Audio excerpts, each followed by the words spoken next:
క్రీస్తునందు సహోదరి సహోదరులారా, ప్రభువైన యేసుక్రీస్తు నామములో హృదయపూర్వక వందనాలండి.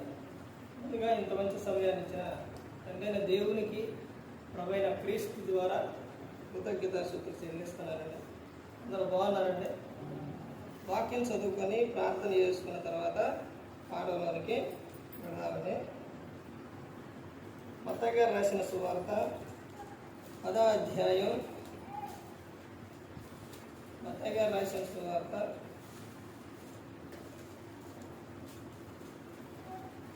10వ అధ్యాయం 28వ వచనం. మరియు ఆత్మను చంపనేరక దేహమునే చంపు వారికి భయపడకుడి, కానీ ఆత్మను దేహమును కూడా నరకములో నశింపజేయగల వారికి మిక్కిలి భయపడుడి. ప్రార్థన చేస్తుంది. పరలోకమందున్న మా తండ్రి, పరిశుద్ధ ప్రేమ గల తండ్రి, గొప్ప తండ్రి, యెహోవా తండ్రి, మీ ప్రియకుమారుడు యేసుక్రీస్తు ప్రభువారి ద్వారా కృతజ్ఞతాస్తుతులు చెల్లిస్తున్నావు నాయన. ఆరాధన క్రమంతట్లో మీరు నడిపించండి నాయన. వాక్యం బోధించుండగా విలువారు తండ్రి మంచి రోజు తిని వాక్యానుసారంగా నడిచే భాగ్యం దయచేయండి. వాక్యం బోధించుండగా ఈ లోక సంబంధమైన జ్ఞానంతో కాకుండా మీ జ్ఞానంతో మాట్లాడే భాగ్యం దయచేస్తారని మా ప్రభువైన యేసుక్రీస్తు నామములో వేడుకుంటున్నాం తండ్రి, ఆమేన్. ప్రభువైన యేసుక్రీస్తు నామములో హృదయపూర్వక వందనాలండి. దేవుని కుమారుడు యేసుక్రీస్తు ప్రభువు ఈ లోకానికి వచ్చిన తర్వాత పరలోకరాజ్యం సమీపిస్తుంది కనుక మారు మనసు బంధమని ప్రకటింప మొదలు అంశం పాఠం పేరు దేవుని యందు భయభక్తులు కలిగి ఉంటే. పార్ట్ 2 ఇది. పోయినారో 1, ఇది 2. దేవుని యందు భయభక్తులు కలిగి ఉంటే ఎలా ఉంటుంది, కలిగి లేకపోతే ఏం జరుగుతుందో పోయినారో చూసాం. ఇప్పుడు దేవుని యందు భయభక్తులు కలిగి ఉంటే నీవు ఎవరికి భయపడతావు, ఎవరికి భయపడవు, ఎవరికి భయపడతావు, ఎవరికి భయపడవు. పోయినోరం ఏంటనంటే దేవుని యందు భయభక్తులు కలిగి లేకపోతే ఎందుకు. ఇప్పుడు దేవుని యందు భయభక్తులు కలిగి ఉంటే నువ్వు ఎవరికి భయపడతావు, ఎవరికి భయపడవు. దేవుని యందు భయభక్తులు కలిగి ఉంటే, దేవుని యందు భయభక్తులు కలిగి ఉంటే నువ్వు దేనికి కూడా భయపడవు. దేనికి భయపడవు? లోకంలో ఉన్నాటికి దేనికి కూడా నువ్వు భయపడవు. ఎవరికి భయపడతావు అంటే దేవునికి మాత్రమే నీవు భయపడవు. ఆయన చూస్తున్నాడనే భయం ఉంటుంది. అన్ని విషయాల్లో కూడా భయం అనేది దేవుని పట్లే భయం ఉంటుంది. దేనికి భయపడరు అని అంటే మనిషి 2 విధాలుగా భయపడతారు. ఒకటి దెయ్యానికి, 2 లోకంలో ఉన్న మనుషులు భయపడతారా? చూడండి, అదే చదివించింది మత్తయి సువార్త 10వ అధ్యాయం 28వ వచనం. మరియు ఆత్మను చంపనేరక దేహమునే చంపు వారికి భయపడకుడి, గాని ఎవరికంట? దేహమును చంపు వారికి. అంటే వాళ్ళు దేహాన్నే చంపుతారు కానీ మనుషులు ఆత్మను చంపలేరు. ఇప్పుడు అయితే ఇక్కడ ఏమని చెప్తున్నారంటే నువ్వు ఎవరికి భయపడాలంటే ఆత్మను దేహమును రెండింటినీ కలిపి నరకంలో పడవేయగల శక్తి గల వానికి భయపడాలి. ఆయనే ఎవరు అంటే యేసుక్రీస్తు ప్రభువు. మీకు కొన్ని 7 విషయాలు చెప్తాను, అవి రాసుకోండి. ఏంటనంటే దేవుని యందు భయభక్తులు కలిగి ఉంటే నిజమైన క్రైస్తవుడు అంటే నిజమైన క్రైస్తవుడు లక్షణాలు ఎలా ఉంటాయి? నిజమైన క్రైస్తవుడి లక్షణాలు ఎలా ఉంటాయి? 7 విషయాలు రాసుకోండి. 1, హృదయపూర్వకముగా దేవుణ్ణి ప్రేమిస్తారు.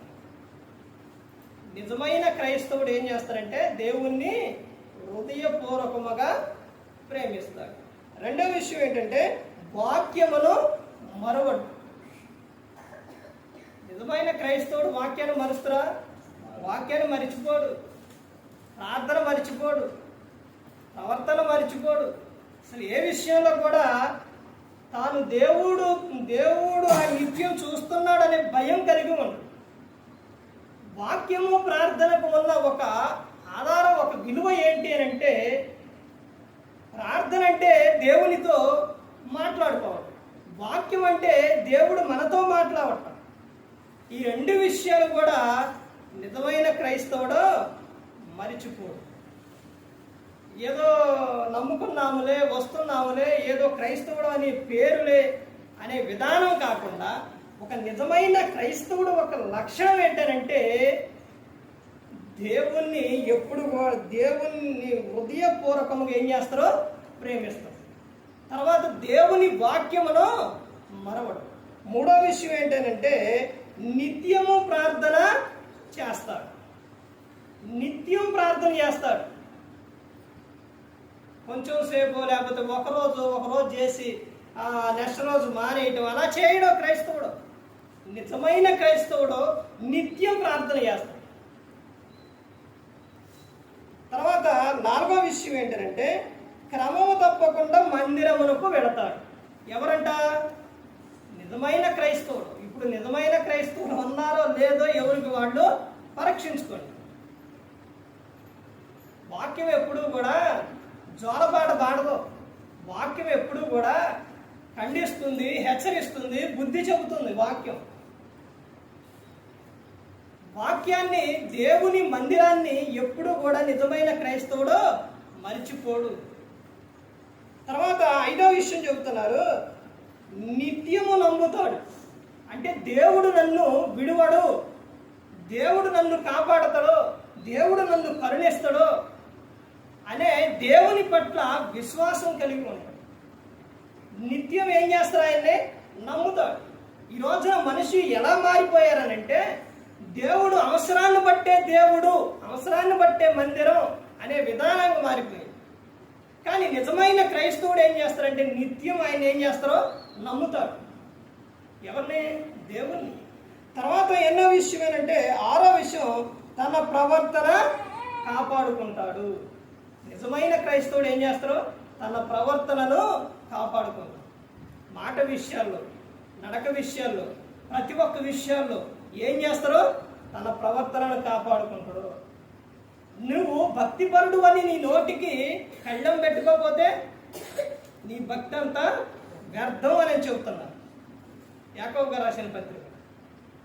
అంటే ప్రవర్తన చాలా ప్రాముఖ్యమైనది, చాలా విలువైనది ప్రవర్తన అనేది. నీ ప్రవర్తనను బట్టే పేతురు గారు రాసిన పత్రికలో ఉంటుంది. నీ ప్రవర్తనను బట్టే నీ భర్తను ఏం చేయొచ్చు? రాబట్టబడవచ్చు అని ఉంటుంది. ప్రవర్తన చాలా ముఖ్యం.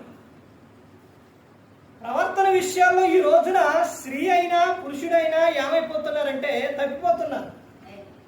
నిజమైన క్రైస్తవుడు ఏం చేస్తారంటే తన ప్రవర్తనను ఏం చేస్తారో కాపాడుకుంటాడు.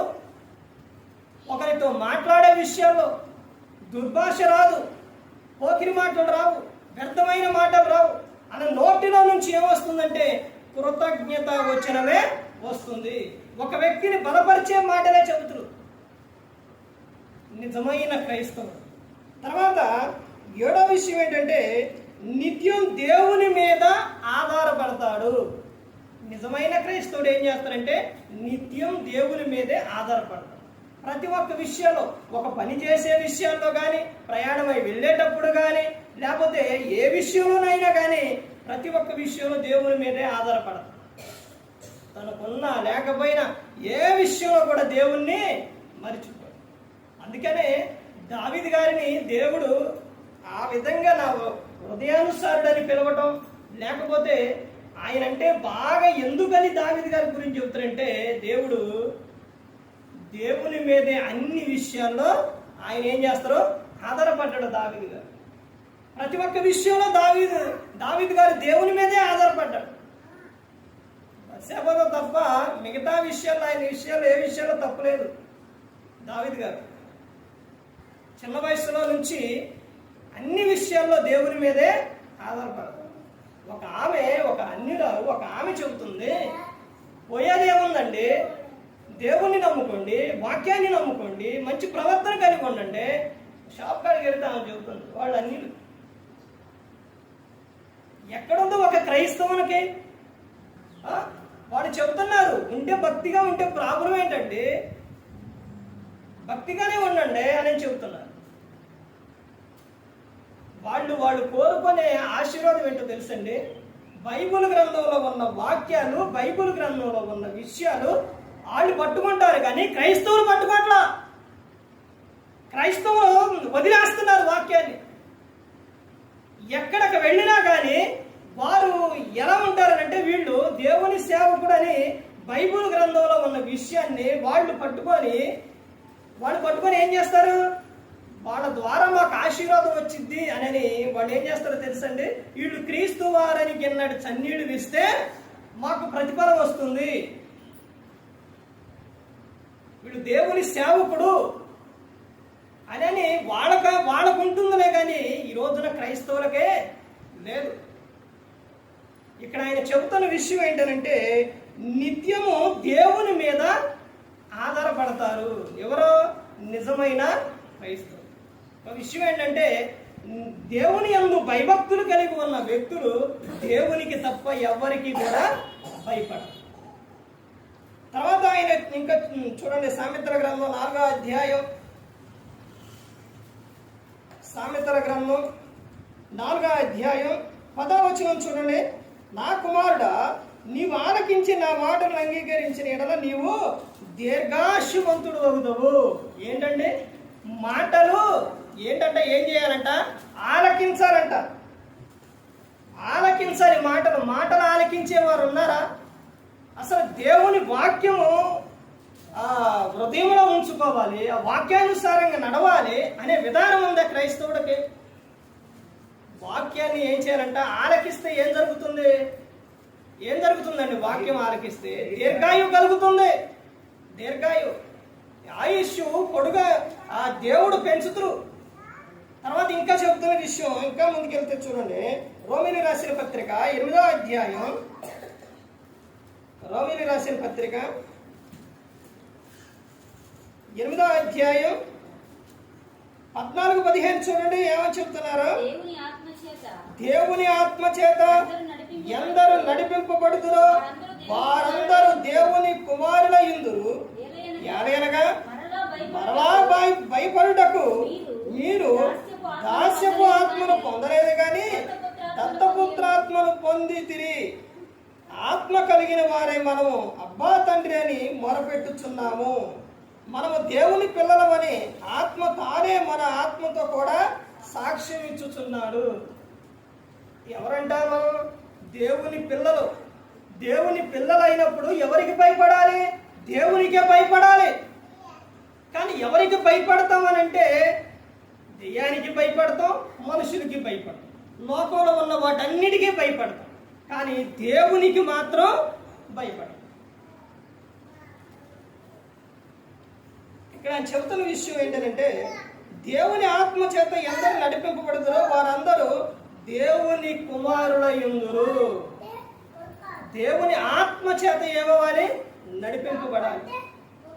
తర్వాత ఆయన ఇంకా చెబుతున్న విషయం ఏంటంటే యోహాను రాసిన మొదటి పత్రిక 4వ అధ్యాయం, యోహాను రాసిన మొదటి పత్రిక 4వ అధ్యాయం 8వ వచనం చూడండి.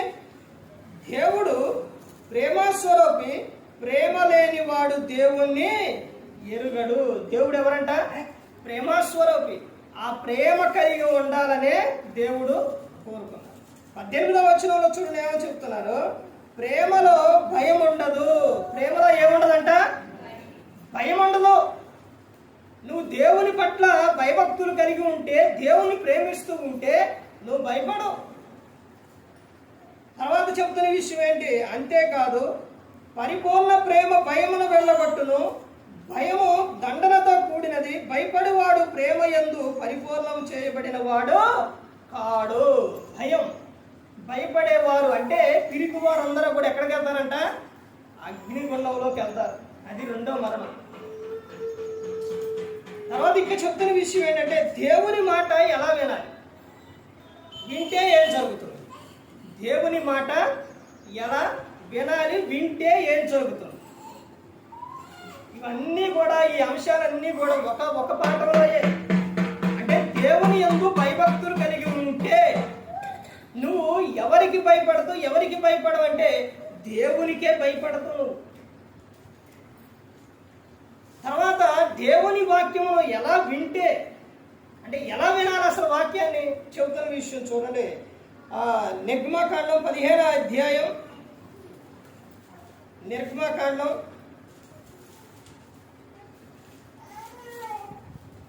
15వ అధ్యాయం 26వ వచనం చూడండి. నీ దేవుడైన యెహోవా వాక్కును శ్రద్ధగా విని, ఏంటంట, ఎలా వినాలంట వాక్యాన్ని? శ్రద్ధగా వినాలి. ఈ రోజున శ్రద్ధ ఉందా వాక్యం వినటానికి? శ్రద్ధ కలిగి ఉండాలి వాక్యం వినే విషయంలో. తర్వాత ఇంకా ఏమని చెప్తున్నారు? విని ఆయన దృష్టికి న్యాయమైనది చేసి ఆయన ఆజ్ఞలకు విధేయులై ఆయన కట్టడలన్నిటిని అనుసరించి నడిచిన ఎడల నేను ఐగుప్తులకు కలుగు చేసిన రోగములలో ఏది మీకు రానియను. నిన్ను స్వస్థపరచు యెహోవాను నేనే అనేను. చూసారండి, ఆయనకు భయపడితే, ఆయన యందు భయభక్తులు కలిగి ఉంటే, ఆయన మాట శ్రద్ధగా వింటే ఐగుప్తులకు ఏం పంపించిందంట? రోగాలు. ఆ రోగాలు ఏవి కూడా రావు అని చెప్తున్నారు. ఎప్పుడు? ఆయన మాట విన్నప్పుడు, ఆయన మాట శ్రద్ధగా ఆలకించినప్పుడు. తర్వాత ఇంకా చెప్తున్న విషయం ఏంటంటే నిర్గమకాండం 23వ అధ్యాయం చూడండి. నిర్గమకాండం 23వ అధ్యాయం 25వ వచనం చూడండి. నీ దేవుడైన యెహోవాను సేవింపవలెను, అప్పుడు ఆయన నీ ఆహారమును నీ పానమును దీవించును. నేను నీ మధ్య నుండి రోగము తొలగించెదను. ఏం చేస్తారంట? ఆయన మాట వింటే, నీ దేవుడైన యెహోవాను సేవింపవలెను, అప్పుడు ఆయన నీ ఆహారమును నీ పానమును ఏం చేస్తారంట? దీవిస్తారంట. దీవెన వస్తుంది. తర్వాత నీ మధ్య నుంచి రోగమును ఏం చేస్తారో తీసేస్తారు. రోగాలు ఎప్పుడు? ఇవన్నీ ఎప్పుడండి? ఆయన మాట వింటే, ఆయనను సేవించినప్పుడు. ఒక క్రైస్తవుడికైనా నిత్యము కూడా క్రీస్తు ఆలోచనతోనే ఉండాలి. ప్రతి ఒక్క అణువణువు మనలో రక్తము, ఆ రక్తము ప్రతి ఒక్క అణువణువు కూడా ఎక్కడికైతే రక్తం వెళ్ళి వస్తుందో, మొత్తం నరనరాన్ని ఎలా అయితే వెళుతుందో, ఆ ప్రతి ఒక్క అణువణువు కూడా మనలో ఆలోచనలో ఎవరు ఉండాలంటే యేసుక్రీస్తు ప్రభువారే ఉండాలి.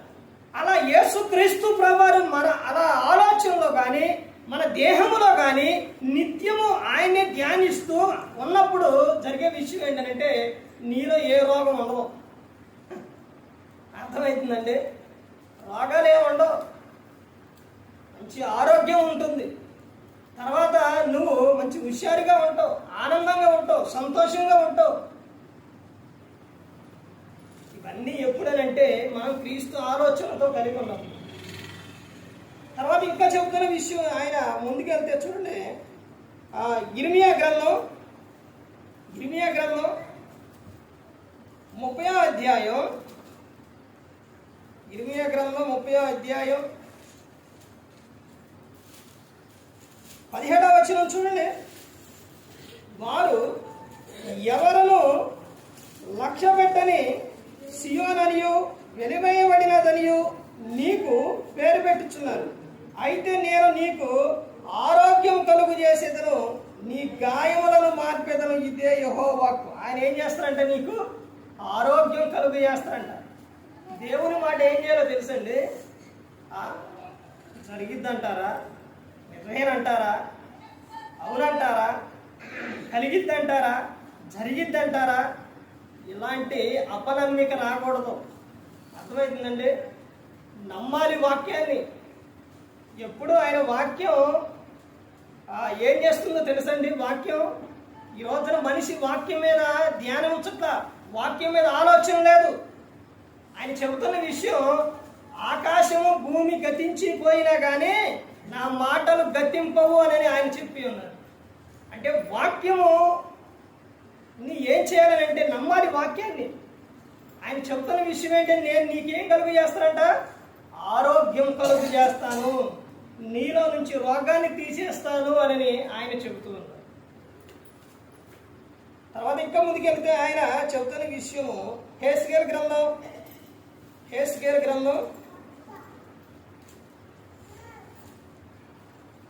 38వ అధ్యాయం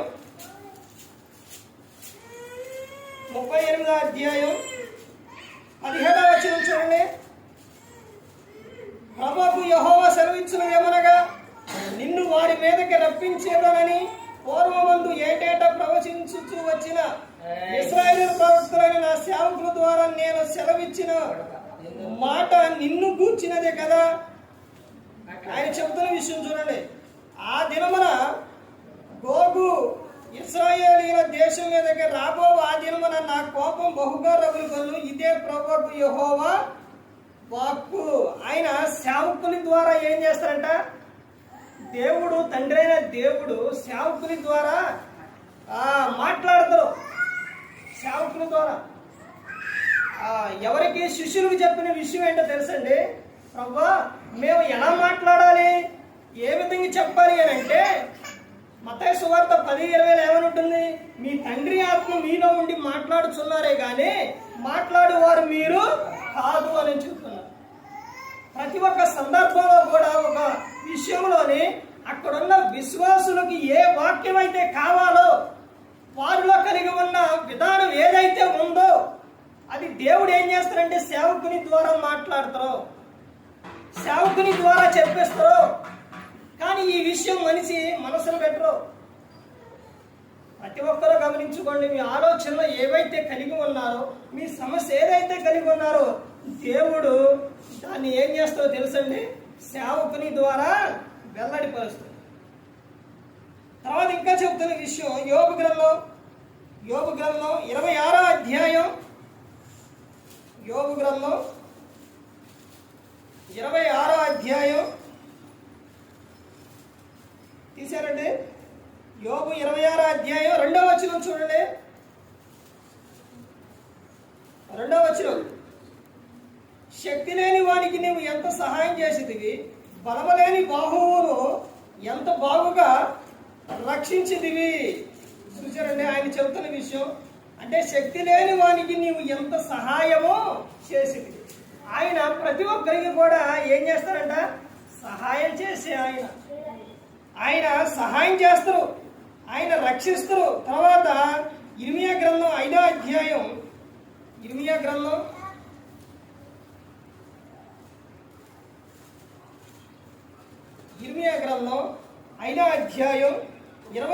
వచనం చూడండి. కన్ను నుండి చూడకయు, చెవు నుండి వినకయు ఉన్న వివేకములైన మూడులారా ఈ మాట వినుడి. ఏం చెబుతున్నారు? దేవుని మాట ఏం చేయాలంట? వినాలి అని చెబుతున్నారు. దేవుని వాక్యం ఎప్పుడూ కూడా వ్యర్థమైపోదు. మనిషి అనుకుంటాడు కానీ నేను విన్నా వినకపోయినా, వెళ్ళినా వెళ్ళకపోయినా దేవుని వాక్యము ఆగిద్ది అనుకుంటారు. ఆ దేవుని వాక్యం ఆగదు. దేవుని వాక్యం ఎప్పుడు కూడా సజీవంగానే ఉంటుంది. తర్వాత ఇంకా ఆయన చెబుతున్న విషయం ఏంటంటే సామెతలు 1వ అధ్యాయం 7వ వచనం చూడండి. ఏమని చెప్తున్నారు?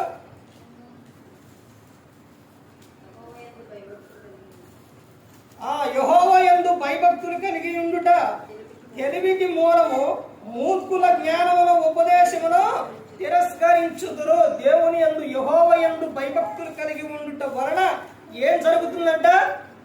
తెలివికి మూలం. ఇంకా చూడండి, ఇంకా ఏమని చెప్తున్నారు? కీర్తనల గ్రంథం 10వ కీర్తన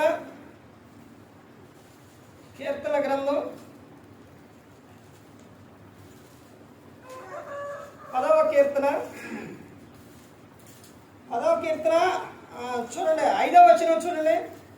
వారెల్లప్పుడు భయము మానుకొని ప్రవర్తింతురు, నీ న్యాయ విధులు ఉన్నతమైనవై వారి దృష్టికి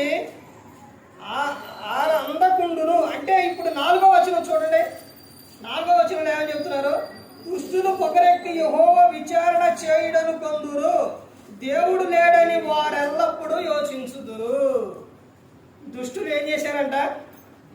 పొగరెక్కి యెహోవా విచారణ చేయడు అనుకుంటున్నారు. అంటే యెహోవా చూడడు అనుకుంటున్నారు, ఆయన పట్టించుకోడు అనుకుంటున్నారు. పుట్టించిన ఆయన పట్టించుకోకుండా ఉంటాడా? చూడకుండా ఉంటాడండి? నీ సమస్తం సమకూర్చి అన్నీ చేసి అన్నీ ఇచ్చి మళ్ళీ లోకంలో పంపించిన ఆయన పట్టించుకోకుండా ఉంటాడా? చూడకోకుండా ఉంటాడా? విచారణ చేయకుండా ఉంటాడా? అంటే మనం మన ఇష్టానుసారంగా జీవిస్తే అంటే దేవుడు చూడట్లేదులే అనుకుంటున్నారు, దేవుడు పట్టించుకోలే అనుకుంటున్నారు. కీర్తన 139వ కీర్తన చూడండి. కీర్తనలు 139వ కీర్తన 1వ వచనం నుంచి చూడండి. యెహోవా, నీవు నన్ను పరిశోధించి తెలుసుకొని ఉన్నావు. నేను కూర్చుంట నేను లేచుట నీకు తెలియను. నాకు తలంపు పుట్టక మునిపే నీవు నా మనసు గ్రహించుచున్నావు. నా నడకను నా పడకను నీవు పరిశీలన చేసి ఉన్నావు. నా చర్యలన్నిటిని నువ్వు బాగా తెలుసుకొని ఉన్నావు. చూశారండి, ఇది మొత్తం చదువుకుంటూ వెళ్తే ఆయన మనం కూర్చుండుట, నుంచుట, పడుకొనుట ప్రతి ఒక్కటి కూడా ఆయనకు తెలుసు అని చెప్తున్నారు. ప్రతి ఒక్కటి తెలుసు. మన పుట్టించిన ఆయనకు సమస్తం తెలుసు. ఇప్పుడు పిల్లవాళ్ళు గన వాళ్ళు తల్లిదండ్రులు పిల్లలు పట్టించుకోమని అంటారా? పట్టించుకోమని ఉండరు, పట్టించుకుంటారు, వారి అవసరం తీరుస్తారు. అలాగే దేవుడు కూడా ప్రతి ఒక్క విషయంలో కూడా మన అవసరం ఆయన తీరుస్తారు, ఆయన పట్టించుకుంటారు. ప్రతి ఒక్కటి కూడా ఆయన చూస్తూనే ఉంటారు. తర్వాత ఇంకా ముందుకెళ్తే ఆయన ఏమని చెప్తున్నారంటే కీర్తన 121వ కీర్తన చూడండి.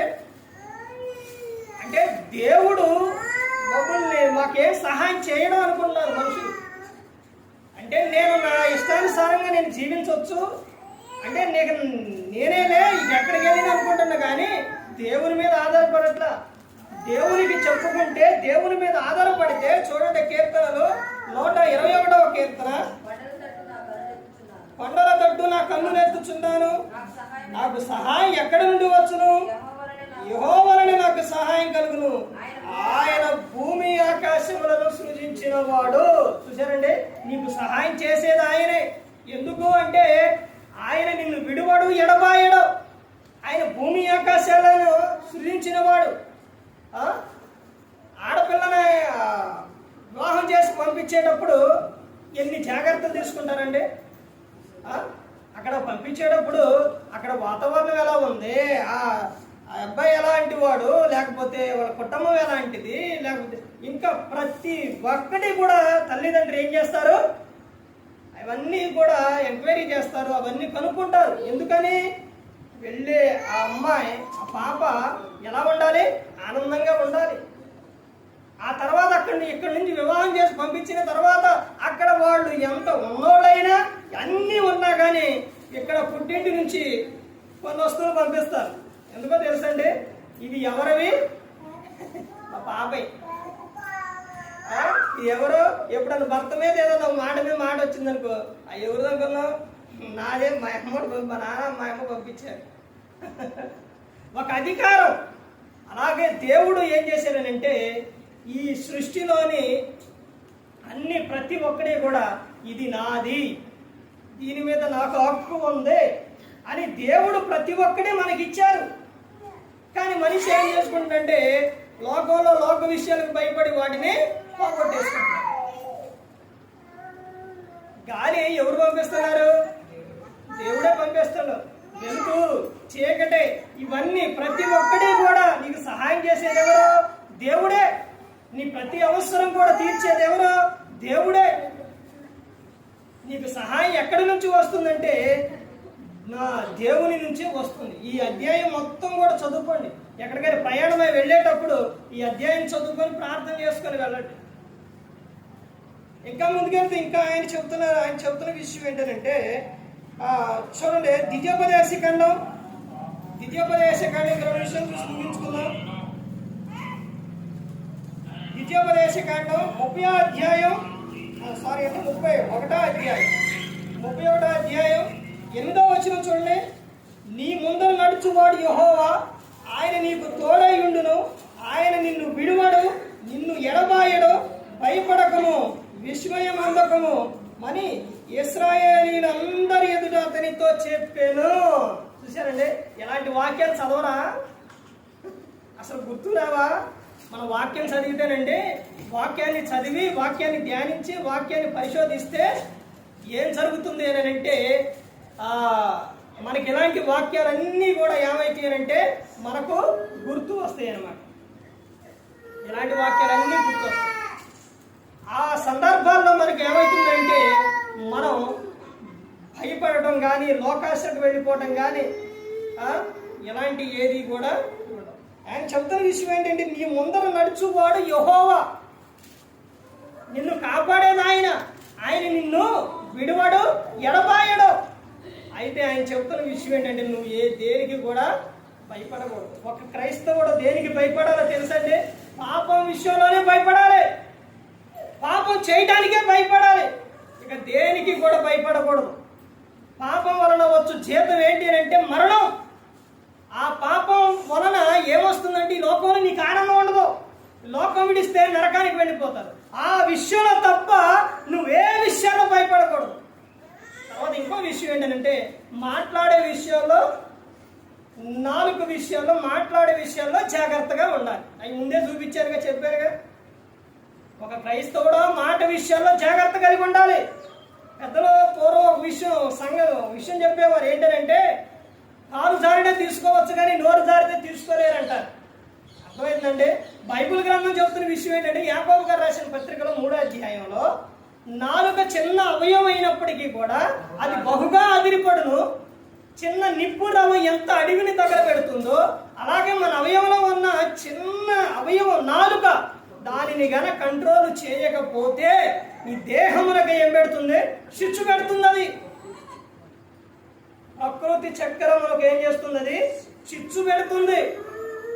నాలుక విషయాల్లో జాగ్రత్త కలిగి ఉండాలి. దేవుని యందు భయభక్తులు కలిగి ఉన్నవాడు ఒక పాప విషయంలో తప్ప ఏ విషయాల్లో భయపడడు. తర్వాత ఇంకో విషయం చూడండి, కీర్తనలు 128వ కీర్తనలు 128వ కీర్తన.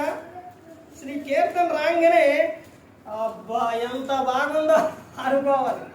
అర్థమైందండి? 128వ కీర్తన 1వ వచనం నుంచి 2వ వచనం చూడండి. యెహోవా యందు భయభక్తులు కలిగి ఆయన త్రోవల యందు నడుచు వారందరూ ధన్యులు. చూశారండి? దరిద్రులు అనలా, ఏమని చెప్పారు? ధన్యులు అని చెప్పారు. ఇప్పుడు మీకు అన్ని కూడా బైబిల్ గ్రంథంలో చూపించిన విషయాలు ధన్యకరమైన విషయాలే. దేవుని యందు భయభక్తులు కలిగి ఉంటే నువ్వు ధన్యుడు, ధన్యురాలివి. తర్వాత ఆయన నీ ముందర నడుస్తారు, నిన్ను కాపాడుతారు, నిన్ను రక్షిస్తారు, నిన్ను ఎప్పటికీ విడవడు. మనం ఆయన చేయి పట్టుకున్నాం అనుకోండి, ఏం చేస్తాం అంటే ఏదైనా కష్టం వచ్చిందనుకో, ప్రభా ప్రభా ప్రభా ఆగు ప్రభా. ఏదైనా సంతోషం వచ్చిందనుకో, ప్రభా ప్రభా ఇప్పుడే వస్తా ప్రభా అంటాం, వదిలేస్తాం. అదే ఆయన పట్టుకుంటే అసలు విడిచిపెట్టడం. అర్థమైందండి? అందుకనే బైబిల్ గ్రంథంలో ఉన్న వారు ప్రార్థన ఏమని చేశారు? చాలా మంది వాళ్ళ ప్రార్థన అది చేయొద్దని కాదురండి. అర్థమైందండి? ఒకే ఒక మాట, ప్రభువా నన్ను రక్షించు, ప్రభువా నన్ను కాపాడు, ప్రభువా నన్ను బాగు చేయి, నన్ను శుద్ధినిగా చేయి. ఈ విషయాలండి ఎప్పుడు కూడా, ప్రతి ఒక్క విషయాల్లో కూడా క్రైస్తవుడు ఎప్పుడు దేవునితో చెప్పుకోవాలి, దేవునితో చెప్పుకోవాలి. యెహోవా యందు భయభక్తులు కలిగి ఉన్న వారు ఎవరు అంటే ధన్యులు అని చెప్తున్నారు. తర్వాత ఏమని చెప్తున్నారు? ఆయన త్రోవల యందు నడుచువారు ధన్యులు. నిశ్చయముగా నీవు నీ చేతులు కష్టార్జితములు అనుభవించదవు, నీవు ధన్యుడవు, నీకు మేలు కలుగును. ఎప్పుడంటే ఆయన యందు భయభక్తులు కలిగి ఉన్నప్పుడు. ఈ మైకులు ఉంటే ఎంత గట్టిగా ఉండదు. అర్థమైందండి? సరేనండి. దేవుని యందు భయభక్తులు కలిగి ఉంటే ఏం చేస్తారంట? నిశ్చయముగా నీ చేతులు కష్టార్జితం నువ్వు అనుభవించు. ఈ రోజున చాలా మంది కష్టపడి పని చేసుకొని వస్తారు, తీసుకొస్తారు, తీసుకొచ్చి దాన్ని తినడానికి కూడా చాలా మందికి ఉండదు. కొన్ని కారణాలు ఏంటంటే, ఒకటి బాధలు, ఒకటి ఏంటంటే వ్యాధులు, రోగాలు, మూడోది ఏంటనంటే అసలు తెచ్చుకున్నదే ఏమంటారంటే అయ్యయ్యో నిన్నేనండి కనపడదే, సాయంత్రమేనండి కనపడదే, ఆ పనికి కూడా వచ్చారండి, చక్కగా అక్కడికి వెళ్ళారు ఇక్కడికి వెళ్ళారు, ఇవన్నీ చెబుతుంటారు. అప్పుడే అలా జరిగిందని అంటుంటారు. అర్థమవుతుందండి. కానీ ఆయన యందు భయభక్తులు కలిగి ఉంటే నీ కష్టార్జితం నువ్వేం చేస్తావు, అనుభవిస్తావు. ఉదయం ఎన్ని గంటల పనికి వెళ్తారు? ఎన్ని గంటల పనికి వెళ్తారండి? 9-10 వెళ్తారా? వెళ్తారు. ఆ టయానికి వెళ్ళి సాయంత్రం దాకా పని చేస్తారు.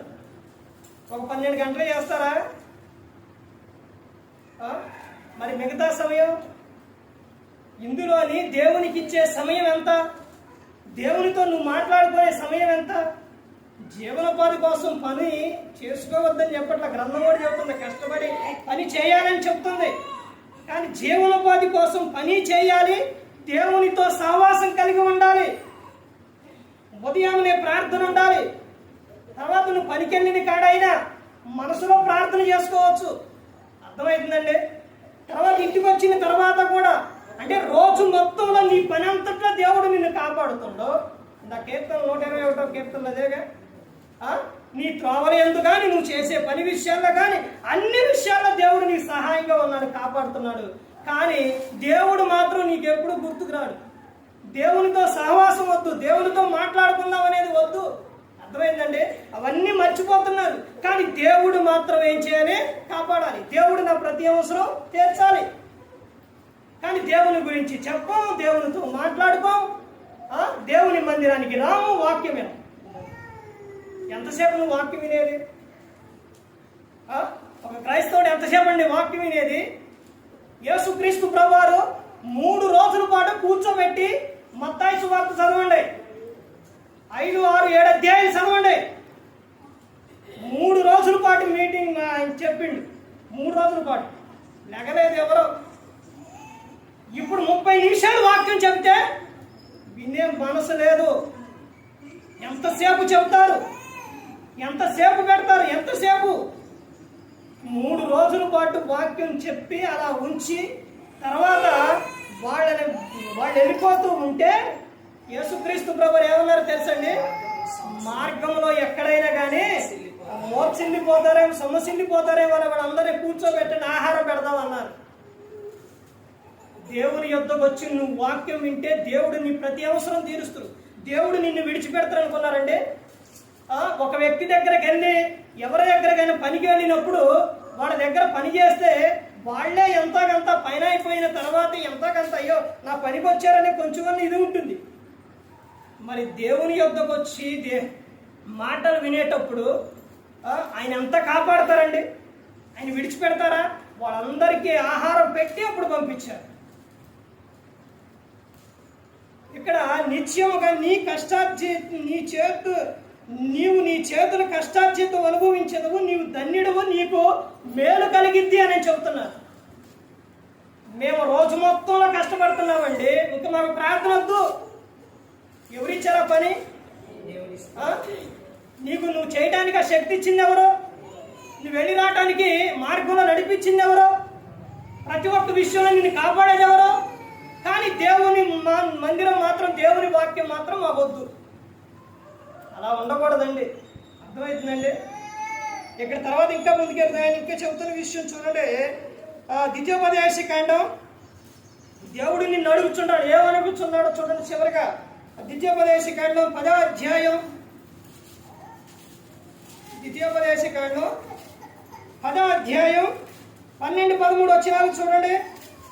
కాబట్టి ఇశ్రాయేలు అంటే ఇక్కడ ఏమని చెప్తున్నారు? కామా ఉంది, ఇశ్రాయేలుకి నువ్వుకి కొమ్మ, అంటే ఇశ్రాయేలు అంటే విను అనే చెప్తున్నారు. ఇశ్రాయేలు నీ దేవుడైన యెహోవాకు భయపడి ఆయన మార్గములన్నిటిలో నడుచుచు ఆయనను ప్రేమించి నీ దేవుడైన యెహోవాను నీ పూర్ణ మనసుతోను నీ పూర్ణ ఆత్మతోను సేవించి నీ మేలు కొరకు నేడు నేను నీకు ఆజ్ఞాపించు యెహోవా ఆజ్ఞ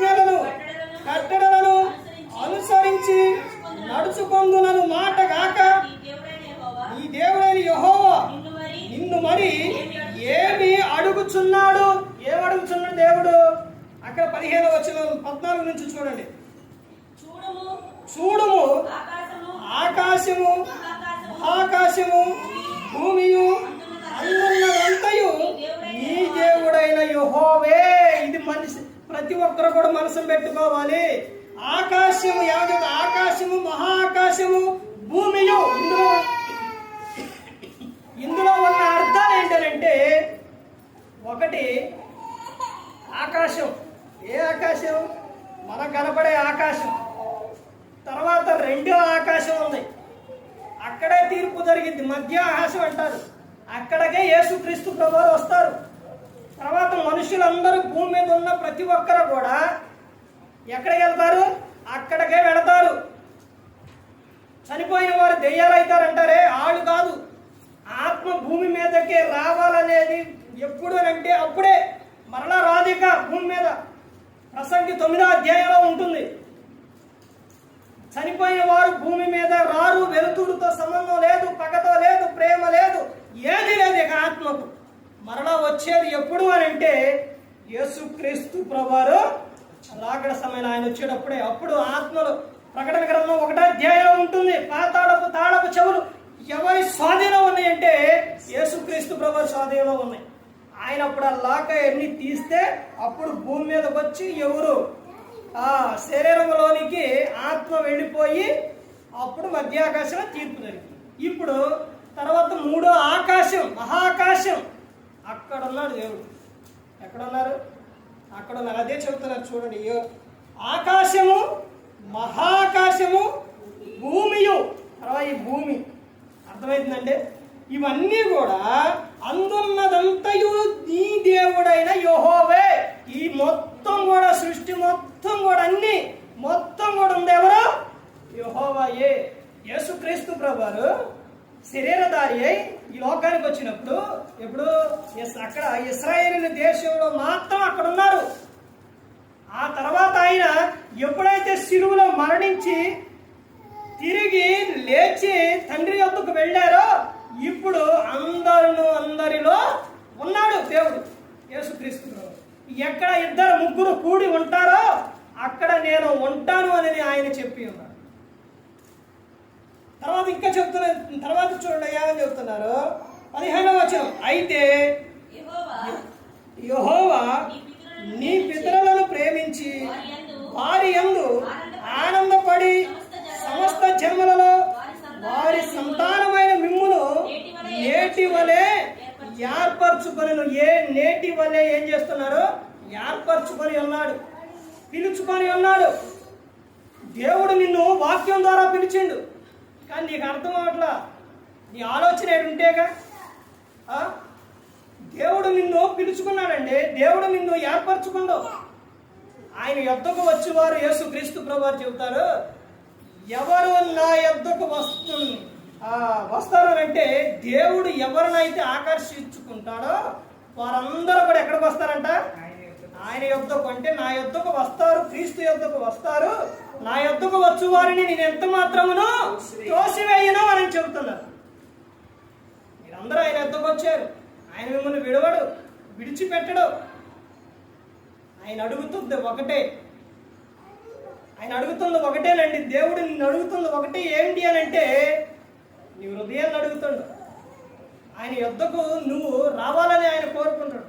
ఆయనతో సహవాసం కలిగి ఉండాలని దేవుడు కోరుకుంటాడు. యెహోవా యందు భయభక్తులు కలిగి ఉంటే ఎవరికి భయపడతారంట? దేవునికి మాత్రమే భయపడతారు. ఇక దేనికి కూడా భయపడరు. దెయ్యానికి భయపడరు, లేకపోతే లోకాశలకు భయపడరు, లేకపోతే మంత్రాలు, తంత్రాలు, అంతరాలు వీటేటికి భయపడరు. క్రీస్తు యేసు నందు ఉన్న వారికి ఏ శిక్షా విధి కూడా లేదు. ఎక్కడే ఇలాగే ఉంటారు, లేదా ఎక్కడైనా అవి చేసేవాళ్ళు ఎవరైతే ఉన్నారో చేతబళ్ళు కానీ ఇంకేదైనా కానీ మంత్రం కానీ అంతరం కానీ ఏదైనా ఉన్నా కానీ ఏదైనా చేయమని ఏం జరిగింది? ఏం జరగదు. అర్థమైందండి? అది లోకస్తులు భయపడతారు. క్రీస్తు యేసు నందున్న వారికి ఏ శిక్ష విధి లేదు, ఏది జరగదు. కానీ ఈ రోజున మనిషి అన్నిటికీ భయపడుతుంది, ప్రతి ఒక్కదానికి. అయ్యో అలా జరిగింది, ఎలా జరిగిందంటే అన్నిటికీ భయపడుతున్నారు. కానీ క్రైస్తవుడు దేనికి భయపడాలో తెలుసండి? దేవునికి మాత్రమే భయపడాలి. పాపం విషయంలో పాపం జోలికి వెళ్లకుండా భయపడాలి. ప్రతి ఒక్కరు గమనించుకోవాలి. ఏ ఒక్కరూ కూడా నశించి నరకానికి వెళ్ళిపోకూడదనే యేసుక్రీస్తు ప్రభువారు ఈ లోకానికి వచ్చి మనందరి కోసం శిలువలో తన ప్రాణాన్ని పెట్టి ఉన్నారు.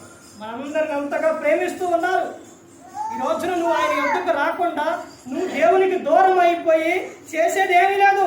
శ్రమ వచ్చిందండి, బాధ వచ్చిందండి, నింద వచ్చిందండి, మాకు ఏమీ కలిసి రావట్లేదండి, ఇవన్నీ అని దేవునికి దూరం అయిపోతే వచ్చేది ఏంటి నీకు? ఆయన యొద్దకు వచ్చి ఆయన హత్తుకొని ఆయన పట్టుకొని అడిగితే ఆయన నీ ప్రతి అవసరం తీరుస్తారు. పిలిపిలికి అపోస్తలుడైన పౌలు గారు పిలిపిలి రాసిన పత్రిక 4వ అధ్యాయం 4వ వచనం నుంచి 7వ వచనం వరకు ఆయనకు మొరపెట్టుకోమన్నారు. 19వ వచనంలో కాగా దేవుడు తన ఐశ్వర్యం చొప్పున క్రీస్తు యేసునందు మహిమలో మీ ప్రతి అవసరం కూడా తీరుస్తానని చెప్తున్నారు. బయట ఉన్న వ్యక్తులకి అన్ని జనులకి అర్థమవుతుంది, క్రైస్తవులకు మాత్రం అర్థం అవ్వట్లేదు. ఎందుకని అంటే వాక్యాన్ని మనసులో ఉంచుకోవట్లా. దేవుడు ఏమంటలే అనుకుంటున్నారు. ఇప్పుడు రక్షకుడే తర్వాత శిక్షకుడు అవుతారు. ఆయన యొద్దకు వచ్చి ఆయనకు మొరపెట్టుకుంటే నీ ప్రతి అవసరం తీరుస్తారు. తీర్చరండి. నువ్వు బాధపడితే బాధపడే ఆయన. యోహాను సువార్త 11వ అధ్యాయంలో 3 వ్యక్తులు కనబడతారు. ఎవరండి? 2 స్త్రీలు, ఒక ఆయన. ఎవరు? మార్తా, మరియా, లాజరు. లాజరు చనిపోయినప్పుడు లాజరు ఎప్పుడైనా యేసుక్రీస్తు ప్రభువారు ఉన్నప్పుడు ఉన్నాడా? కనపడ్డా? లేడు. మార్తా, మరియా భక్తిగా ఉన్నారు. తర్వాత ఆయన చనిపోయినప్పుడు మార్తా, మరియా ఏడుస్తూ ఉంటే యేసుక్రీస్తు ప్రభువారు పోయిందిలే, ఎప్పుడన్నా దేవుని పట్ల ఉండా అని ఆయన అనలేదు. వాళ్ళు కన్నీరు కాడుస్తుంటే యేసుక్రీస్తు ప్రభువారు కన్నీళ్లు విడిచాడు. ఒకే మాట ఉంటుందండి, యేసు కన్నీళ్లు విడిచెను అంటే నువ్వు బాధపడుతుంటే ఏడుస్తూ ఉంటే ఆయన ఆనందించే ఆయన అనుకున్నారా? ఆయన బాధపడతారు. తర్వాత నీ ప్రతి అవసరం తీరుస్తారు. నువ్వు ఆనందంగా ఉంటే ఆయన ఆనందంగా ఉంటాడు. ఇది ప్రతి ఒక్క క్రైస్తవుడు కూడా తెలుసుకోవాలి. యెహోవా దేవుని యందు భయభక్తులు కలిగి ఉంటే మనం దేవునికి తప్ప ఎవరికి భయపడం. ఆయనకు భయపడితే, పిల్లలు తల్లిదండ్రులకు భయపడితే వీళ్ళు ఏం చేస్తారు? వాడిని ఇంకా బాగా చేస్తారు. వాడికి ఏది కావాలన్నా కొనిస్తారు. ఇప్పుడు స్కూల్కి వెళ్ళే సమయంలో తల్లిదండ్రులు మాటిని స్కూల్కి వెళుతూ ఉంటే అబ్బబ్బబ్బా, నా పాపైన బాబాయిన వాళ్ళ పిల్లలు స్కూల్కి వెళ్తున్నారే, నా మాట వింటున్నారే, ఎంత చక్కగా చదువుకుంటున్నారు, ఎంత చక్కగా నా మాట వింటున్నారు, అసలు వాళ్ళకి ఏది కూడా చేయకూడదు, వాళ్ళకి చక్కగా అన్ని ఏది కావాలో అవసరం తీర్చాలి అనుకుంటారు, తీరుస్తారు. అలాగే దేవుడు కూడా అంతకన్నా తల్లిదండ్రులు ఇచ్చేది ఈ లోకం వరకే. ఇక్కడ సంతోషమే, కానీ దేవుడు శాశ్వతమైన ఆనందం, సంతోషం మనకు ఇస్తారు. ఇక్కడ మన ప్రతి అవసరం తీరుస్తారు. తర్వాత మనకేమిస్తారు? పరలోకాన్ని ఇస్తారు. ఇవి మనసులో పెట్టుకొని ఈ వాక్యాన్ని, దేవుని మాటలు మనసులో పెట్టుకోండి. దేవుని ఎప్పుడు కూడా విడిచిపెట్టే వారిగా ఉండకూడదు. దేవుణ్ణి విడిచిపెడితే నెక్స్ట్ వెంటనే వితిన్ సెకండ్ అపవాదు వచ్చి నిన్ను జుట్టు ఇలా పట్టుకుంటాడు, నిన్ను పేక పట్టుకుంటాడు. అర్థమవుతుందండి? ఆ విషయం ఎక్కడ ఉంది? బైబిల్ గ్రంథంలో ఉంది. చెప్పేది బైబిల్ విషయాలే. ప్రభువా నీ ఆత్మ తీసే, ప్రభువా నీ మాట వినట్లా. ఎవరు? సౌలు నీ మాట వినట్లేదు ప్రభువా. అది ఎక్కడ ఉంటాడో తెలుసండి? దేవుని ద్వారం. టైం కొద్దిగా ఉందండి, ముగిస్తాను.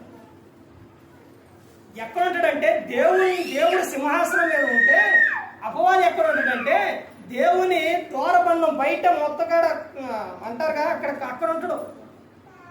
అక్కడుని ప్రతి ఒక్కటి విని ఏం చేస్తారు? దేవుడు చెప్పేది, దేవుడు అన్ని ప్రతి ఒక్కటి విని ఇప్పుడు సౌలు విషయాల్లో సౌలు దేవుని ఆజ్ఞను ఏం చేసిండు? ఆయన దేవుని మాట వినట్లా సౌలు అంటే ఎవరు? అతని బంధంలో రాజు, మొదటి రాజు. వినకపోయేసరికి సాతాను ఏమంటాడు? ప్రభా సౌలు నీ మాట వింటా, నీ ఆత్మను తీసేస్తే నేను వెళ్ళిపోతాను ప్రభా అన్నాడు. ఎప్పుడైతే దేవుని ఆత్మ ఎప్పుడైతే తీసేసిండో దురాత్మ వెళ్ళిపోయిన కాడి నుంచి సంతోషంగా ఉండండి. దేవుడు సౌలుకి దావీదు గారికి వీళ్ళిద్దరికీ రాజ్య పరిపాలనలో 40 సంవత్సరాలు ఇచ్చిండు దేవుడు. 40 సంవత్సరాల్లోనే సౌలు అసలు ఆయన కొన్ని రోజుల పాటే ఆనందంగా దేవుణ్ణి హత్తుకపోతే శ్రమలే, దాంతోపాటు ఏమొస్తాయో తెలుసండి, నీకు ఆనందం సంతోషం ఉండదు. సౌలు ఎప్పుడు కూడా ఏడవటం, బాధపడటం, దుఃఖపడటం, కోపపడటం. ఇంకో విషయం ఏంటంటే, దేవునిలో లేని వారికి, దేవుని యందు భయభక్తులు లేని వారికి భార్యను ఎలా మాట్లాడాలో తెలియదు, పిల్లల్ని ఎలా మాట్లాడాలో తెలియదు, భర్తతో ఎలా మాట్లాడాలో తెలియదు, ఏ విషయాలు తెలియదు. సౌలు సొంత కొడుకునే ఏమనండి, భయంకరమైన ఒక మాట అంటాడు, ఆగడగొట్టు దాని కొడక అని అంటాడు. అసలు ఆ మాట దేవునిలో ఉన్నప్పుడు, దేవుని పట్ల భయభక్తులు కలిగి ఉంటారంటే మాటలు వస్తాయా? దురాత్మ ఆయనలో ఉంది కాబట్టి ఏం చేస్తాడు, కోపట్టం, ఒక వ్యక్తిని బాధ పెట్టాలని చూస్తారు. సౌలు అదే చేశాడా? ఏం చేసిండు? దావీదు గారి మీద అసూయ వచ్చింది, కక్ష వచ్చింది, దావీదు గారిని చంపాలని చూసిండు. కానీ దేవుని యందు భయభక్తులు కలిగి ఉన్న దావీదు గారు మాత్రము అవకాశం వచ్చినా కానీ సౌలుని ఏం చేయాలి, గుహలోకి వెళ్ళారు, తరుముకుంటూ వెళ్ళారు. వెళ్ళిన తర్వాత దావీదు గారు తరుముకుంటూ వెళ్తే దావీదు గారు వెళ్ళిపోయారు, లోపలికి వెళ్ళాడు. వస్తారులే ఎట్టిపోతారని ఏం చేశాడు, అడ్డంగా పడుకోండు. ఎవరు? సౌలు. ఇప్పుడు దావీదు గారు అడ్డుంచే దాడుకుని రావాలి, పడుకున్న ఆయన ఒక్క పోటు పడవచ్చు. దావీదు గారు అన్ని విషయాల్లో బలశాలే, అర్థమైందండి. కానీ ఆయన దాటి వస్తూ అక్కడి నుంచి వచ్చిన తర్వాత వచ్చి దూరంగా వచ్చి ఏం చేసిండు, కేకేసిండు. ఇప్పుడు సౌలుకి ఏమనిపించాలి అంటే, అవకాశం వచ్చినా కానీ చంపలేదు. దేవుని యందు భయభక్తులు కలిగి ఉన్న వారంగా ఆ విధంగా ఉంటారు. ప్రతి ఒక్కరిని కూడా ఏం చేస్తారో తెలుసండి, ప్రేమిస్తారు. వారి మీద కక్ష పెట్టుకోరు, అసూయ పెట్టుకోరు. దేవుని యందు భయభక్తులు లేకపోతే ఆ విధంగా సౌలులాగా చేస్తూ ఉంటారు. ఆయనకి ఎప్పుడు ఆనందం సంతోషం లేదు. అది ప్రతి ఒక్కరూ కూడా ఈ రోజున ప్రతి ఒక్కరూ కూడా మనసులో పెట్టుకోవాలి, ప్రతి ఒక్కరూ కూడా తెలుసుకోవాలి. ఇదిగో దేవుని యందు భయభక్తులు కలిగి ఉంటే మన జీవితాలు ఆనందంగా సంతోషంగా ఉంటాయి. దేవుని యందు భయభక్తులు కలిగి ఉంటే నిజమైన క్రైస్తవుడు ఎలా ఉంటాడని చెప్పాను, 7 విషయాలు చెప్పాను. ఎలా ఉంటారండి? ఎలా ఉంటారు? హృదయపూర్వకముగా దేవుని ప్రేమిస్తాడు, వాక్యాన్ని మరవడు, నిత్యం ప్రార్థన చేస్తాడు, క్రమం తప్పకుండా మందిరానికి వెళతాడు, నిత్యము దేవుణ్ణి నమ్ముతాడు, తన ప్రవర్తనను కాపాడుకుంటాడు, నిత్యం దేవుని మీద ఆధారపడతాడు. దేవుని యందు భయభక్తులు కలిగిన క్రైస్తవుడు కలిగి ఉండే విధానం ఇది. ఆ విషయం ప్రతి ఒక్కరు గమనించుకోవాలి. ఏ ఒక్కరూ కూడా నరకానికి వెళ్ళిపోకూడదని యేసుక్రీస్తు ప్రభువు మన కోసం శిలువలో తన ప్రాణాన్ని పెట్టి ఉన్నారు. ఆ త్యాగం ఎప్పుడు ప్రతిదినం మనకు గుర్తుకు రావాలి. మరి ఈ విధంగా నిలబెట్టి మాట్లాడించిన తండ్రి దేవునికి కృతజ్ఞతాస్తుతులు చెల్లిస్తూ, ఇంతవరకు శ్రద్ధగా ఉన్న మీకు ప్రభు పేరిట నా హృదయపూర్వక వందనాలు చెల్లిస్తూ ఈ మాటలు ముగిస్తున్న అందరికీ వందనాలు.